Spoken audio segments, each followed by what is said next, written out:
tonight we're going to have pasta and we're going to have a nice little Caesar salad. So I'm going to have a little bit of Italian food tonight. And one of the things I love the most on my salad, something that we eat here in Belgium, we eat it in America, we eat it everywhere, little crispy pieces of bread, croutons. But I don't want to go out and buy any. I have lots and lots of really delicious bread right here in my house, so I'm going to make some croutons. And all that you need to make croutons is some really good bread, and it can even be older bread. It can be new bread, it can be old bread, doesn't really matter.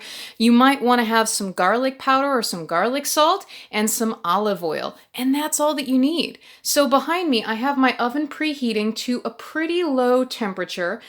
In Celsius, it's like 150, maybe 175. And I'm going to be using my convection oven because what I want to do is I want to dry out the bread. I don't really want to toast it too much. I don't want it to burn. So while my oven is preheating, I'm going to slice my bread. I have a big knife here. It's not a bread knife. It's actually a sharp chef's knife. And the reason I like to do that is because I find that it's easier to cut little cubes of bread with a chef's knife. So I'm going to be using part of some leftover ciabatta. I'm going to be using some really delicious rye sourdough bread that a wonderful friend gave me. And I'm even going to be using the end of a piece of sourdough bread, a white sourdough bread that I've got at home.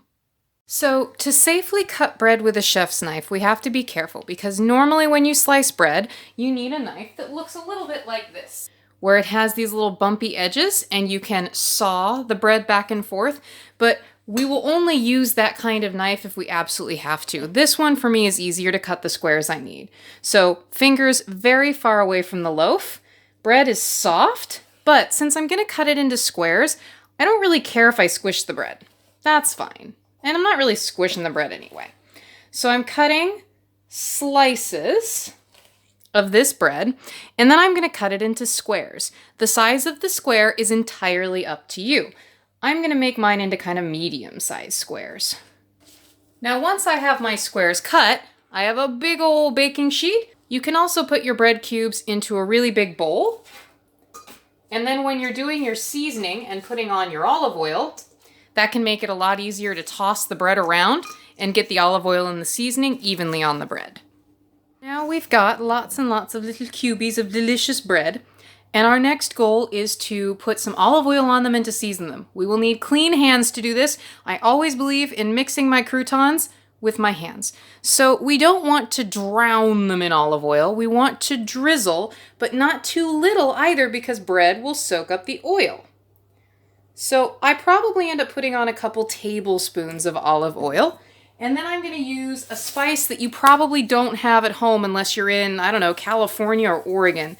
It's something called garlic-arni, but it's a garlic salt seasoning mix. You could also use salt, pepper, and garlic powder.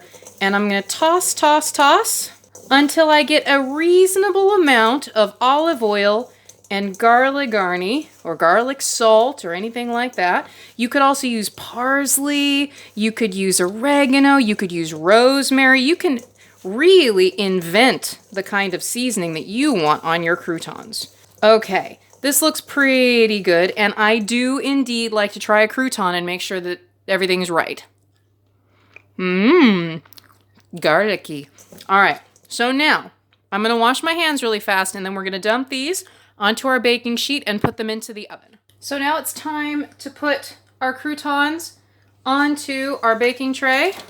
You want to make sure that these are in one layer. You don't want bread on top of bread because they won't toast as evenly and they all won't be as crispy and delicious. So we'll just give these a nice little spread out. And then we're going to pop these into the oven. I would say no higher than about 150 degrees Celsius. I'll put in the comments or in a chat bubble how much that is in Fahrenheit. And we want to just keep an eye on them. They'll probably need to sit in the oven for quite some time, 30 minutes, 45 minutes, an hour. You might even feel comfortable if you've got enough time turning off the oven and just letting them sit in there with the door closed. All we're looking to do is really dry the bread out and make it crispy. We're not looking to toast the bread in this case. So I'm going to pop it in the oven at 150 degrees Celsius and we'll see how she goes. Let's have a quick look. at our fantastic croutons. These are actually entirely finished. And so I've gone ahead and turned off the oven, and I'm going to keep them in the oven, but turn the oven off until we're ready to eat our salad. But these are absolutely crunchy and delicious garlic croutons. Enjoy.